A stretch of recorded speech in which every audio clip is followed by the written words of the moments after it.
Hi hello welcome to குட்டாஸ் family. இன்றைக்கி என் கையில் உளுந்து தான் கிடச்சிது. ஸோ இதை வச்சு ஒரு பாயாசம் செஞ்சு குட்டாக்கு கொடுக்கலான்னு எடுத்துக்கிட்டேன். இதை ஒரு கடாயில் எடுத்து நல்லா வறுத்துட்டே இருக்கணும். இதையுமே ராகி மாதிரி கை விடாமல் வறுக்கணும். அப்போ தான் அது வந்து அடி பிடிக்காமல் இருக்கும். ஸோ வந்து நம்ம வறுத்துட்டு அந்த வதக்கிக்கிட்டே இருந்து அது வந்து ஒரு நல்ல ஒரு நம்மளுக்கு கலர் கொடுக்கும். அது கொடுக்குற டைமில் ஏலக்காய் வந்து ஒரே ஒரு ஏலக்காய் மட்டும் நான் போட்டிருக்கேன். ஸோ நல்லா வதக்கினதுக்கப்புறமா அது ஒரு மாதிரி நிறம் மாறி ஒரு ப்ரௌனிஷ் கலராக வரணும். இது கருப்பாக மாறிச்சுன்னா அந்த ஸ்மெல் வந்து இருக்கும். ஸோ நல்ல ஒரு ப்ரௌனிஷ் கலராக வந்த உடனே நம்ம வந்து ஒரு மிக்ஸி ஜாரில் போடணும். அதுக்கு முன்னாடி தட்டில் போட்டு நல்லா ஆற விட்டுட்டு அதுக்கப்புறமா தான் நம்ம எடுத்து அதை மிக்ஸி ஜாரில் போட்டு இது வந்து ரொம்ப இதுவாக அரையணும்னு இல்லை, பவுட்ராட்டம் அரையணும்னு இல்லை. ஸோ ஒரு குறன்னு அரைஞ்சால் போதும். கொஞ்சம் இதுவாக எடுத்தால் கொஞ்சம் கரன்னு இருக்கிற மாதிரி இருந்தால் போதும். அந்த அளவுக்கு அரைச்சி எடுத்துக்கணும். நான் வந்து நாட்டு சர்க்கரையும் எடுத்து நாட்டு சர்க்கரையுமே வந்து மிக்சியில் போட்டு ஒரு கிரைண்டை அரைச்சிட்டு அதையும் ஒரு பவுலில் போட்டு நான் வச்சுருக்கேன்.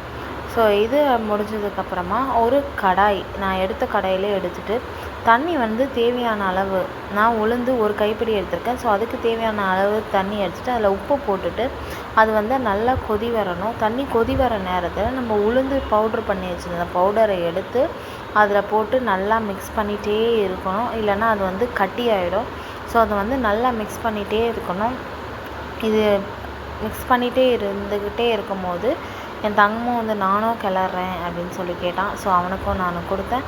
அதை நல்லா மிக்ஸ் பண்ணிகிட்டே இருக்கணும். அப்போ தான் வந்து அடி வந்து பிடிக்காது. நான் அதுக்கப்புறம் அவன்கிட்டேருந்து வாங்கி நான் மிக்ஸ் பண்ணிட்டேன். மிக்ஸ் பண்ணதுக்கப்புறமா இந்த டைமில் வந்து நம்ம வந்து அரைச்சி வச்சுருந்த நம்மளோட சுகரை, நாட்டு சர்க்கரையை வந்து போட்டுடணும். போட்டவுடனே சுகர்லேருந்து போட்டவுடனே கொஞ்சம் புட்டா செய்ய போறியா தண்ணி வரும். ஸோ குழந்தை வந்து அதை இது பண்ணோன்னா பட் சேஃபாக நம்ம குழந்தைய ஹேண்டில் பண்ணணும் இந்த டைம்லலாம்.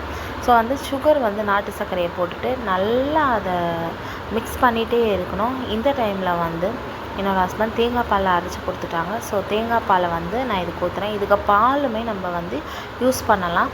பட் வந்து குட்டாக்கு நான் பால் கொடுக்கறது கிடையாது. ஸோ நான் வந்து தேங்காய் பால் வந்து இதில் யூஸ் பண்ணியிருக்கேன். ஸோ தேங்காய் பால் ஃபஸ்ட்டு வந்து கொஞ்சமான தேங்காய் பாலை ஊற்றிட்டு முதல்ல அதை கட்டியானதை நல்லா மிக்ஸ் பண்ணி எடுத்துடணும். இது எடுத்ததுக்கப்புறமா திருப்பி இன்னொரு ½ கப் இந்த மாதிரி பபிள்ஸ் வர டைமில் இன்னொரு ½ கப் தேங்காய் பாலை நம்ம அதுக்கு மேலே ஊற்ற போகிறோம். ஊற்றுறதுக்கப்புறமா நல்லா இந்த மாதிரி மிக்ஸ் பண்ணிகிட்டே இருக்கணும். இன்னும் அது நல்லா இதுவானதுக்கப்புறமா உங்களுக்கு தேவைப்பட்டுச்சுன்னா இன்னும் கொஞ்சம் தேங்காய் பால் கூட ஊற்றிக்கலாம்.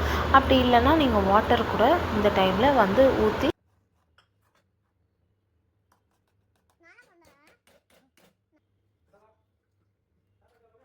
ஃபைனலாக இந்த மாதிரி ஒரு ஸ்ட்ரக்சர் கிடச்சிது. ஸோ இப்போ வந்து இதில் வந்து துருவின தேங்காவை நான் மேலே கார்னிஷ்காக போடுறேன். நான் வந்து முந்திரி, பாதாம் இது எதுவுமே போடலை.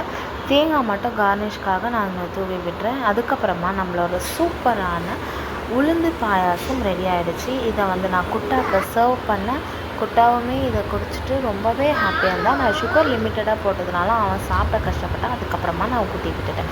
மறக்காமல் எங்களோட சேனலுக்கு சப்ஸ்கிரைப் பண்ணிக்கோங்க.